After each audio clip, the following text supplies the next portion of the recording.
quatrième voyage et captivité de l'apôtre Paul. Nous trouvons cela dans le livre des Actes des Apôtres à partir du chapitre 21, verset 17, jusqu'au chapitre 28, verset 31. Cette période recouvre les années 58 à 63. Au terme de son troisième voyage missionnaire, Paul est bien accueilli par l'église de Jérusalem, des judéo-chrétiens observant la loi de Moïse.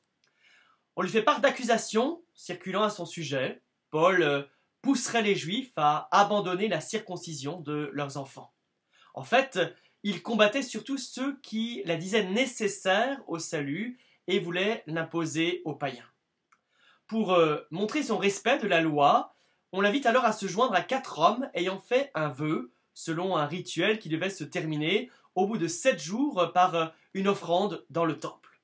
Mais avant ce délai, des Juifs d'Éphèse reconnaissent Paul et l'accusent d'avoir profané le sanctuaire en faisant entrer un païen, en la personne de Trophime, chrétien d'Éphèse, ce qui provoque une émeute dans le temple. On traîne Paul hors de l'enceinte pour le tuer sans profaner le temple. L'esplanade du temple est dominée par l'Antonia, une forteresse tenue par la garnison romaine. Le tribun intervient avec des soldats et Paul est sauvé. Mais à partir de ce moment et jusqu'à la fin du livre des Actes des Apôtres, il sera prisonnier des Romains. Le tribun, impressionné par Paul, l'autorise à prendre la parole et la foule, l'entendant parler en araméen, fait silence. Il présente sa vie comme celle d'un juif attaché à la loi de Moïse, disciple du grand Gamaliel, persécuteur des chrétiens jusqu'à l'apparition du chemin de Damas.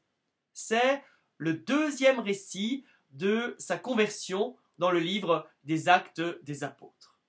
Mais, pour être honnête, il dit enfin comment le Seigneur lui a annoncé l'incrédulité des Juifs et l'a envoyé porter l'évangile aux païens. Et à ce moment, alors, l'émeute reprend de plus belle. Le tribun ayant donné l'ordre de le flageller, Paul, d'un air innocent, demande au centurion de service s'il peut flageller un citoyen romain. Stupeur du centurion, bien sûr. Le tribun vient en personne parler à Paul. Le lendemain, il convoque le Sanhédrin. Il veut comprendre les raisons de l'hostilité des Juifs contre Paul pour faire son rapport officiel. Paul tente d'affirmer son innocence, mais il a du mal à se faire entendre. Connaissant les divisions internes au Sanhédrin entre pharisiens et sadducéens, il se présente comme pharisien, ayant foi en la résurrection. Et comme prévu, la discussion dégénère et le tribun doit récupérer Paul avant qu'il soit mis en pièces. Peu après, le Seigneur apparaît à Paul pour le rassurer et lui annoncer son séjour à Rome, ce qu'il désirait depuis longtemps. Apprenant un complot pour assassiner Paul, le tribun le fait escorter en pleine nuit jusqu'à Césarée, résidence du gouverneur Félix. Il lui écrit que Paul n'a rien fait qui soit condamné par la loi romaine. Sachant que les Romains craignent les révoltes juives continuelles, le Sanhédrin envoie un avocat qui présente Paul comme un agitateur. Paul, qui connaît bien la loi romaine, répond que sa culpabilité ne peut pas être prouvée. Ceux qui l'accusent de profanation du temple sont absents, et pour cause, ils n'ont pas de témoins. Félix, qui est débauché, cruel et corrompu, possède tous les éléments pour acquitter Paul. Mais pour ne pas déplaire aux Juifs, il le garde prisonnier à Césarée pendant 2 ans, de 58 à 60, jusqu'à la fin de son mandat en fait. Comme citoyen romain, Paul est traité humainement. Il peut recevoir des visites, il peut circuler, même s'il est enchaîné à un soldat, il peut exercer son ministère. Un nouveau gouverneur, Festus, convoque encore une fois les Juifs. Il s'attend à des accusations sérieuses, mais il est déçu. Il ne s'agit que d'une dispute étrange à propos d'un certain Jésus qui a été tué et que Paul dit être vivant. Paul, craignant un nouveau procès et un transfert à Jérusalem, en appelle au tribunal de César. De ce fait, Festus est dessaisi du procès. Recevant la visite du roi Hérode Agrippa II, de culture juive, Festus convoque Paul pour qu'il s'explique une nouvelle fois, dans l'espoir de comprendre son cas et de trouver matière à son rapport. Paul rappelle sa fidélité au judaïsme jusqu'à l'apparition du Christ ressuscité, ce qui est l'occasion du troisième récit de sa conversion.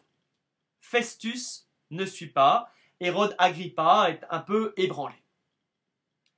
L'appel à César permet à Paul d'aller à Rome sous la protection romaine. Voyage de captivité en l'an 60 et séjour à Rome de 61 à 63. Le centurien Julius lui témoigne de la bienveillance tout au long de son voyage. Ce passage est en nous, ce qui signifie que Luc est témoin oculaire de ce voyage. Après une tempête et un naufrage, ils passent l'hiver à Malte. Et après l'hiver, ils parviennent en Italie, à Puzzol. Une communauté chrétienne les accueille pendant une semaine. Des frères de Rome viennent à sa rencontre jusqu'au forum d'Appius, à 65 km de la ville, et Paul est rassuré sur l'accueil qui lui sera fait. À Rome, il peut louer un logement en ville attaché au bras gauche d'un soldat entouré de disciples, Luc, Aquila et Priscille. Il convoque les notables juifs et leur expose la foi. Il leur explique qu'il a été contraint de faire appel à César et qu'il ne veut pas nuire à son peuple. Pendant 2 ans, il peut prêcher librement aux juifs et aux païens sous la protection de l'armée romaine. Faute d'accusateurs, il est possible que Paul ait été libéré sur un non-lieu, mais le livre des Actes des Apôtres s'arrête là. Luc ne raconte pas les dernières années de Paul. S'il fait sa biographie après celle de Pierre, c'est avant tout pour écrire une histoire de la mission.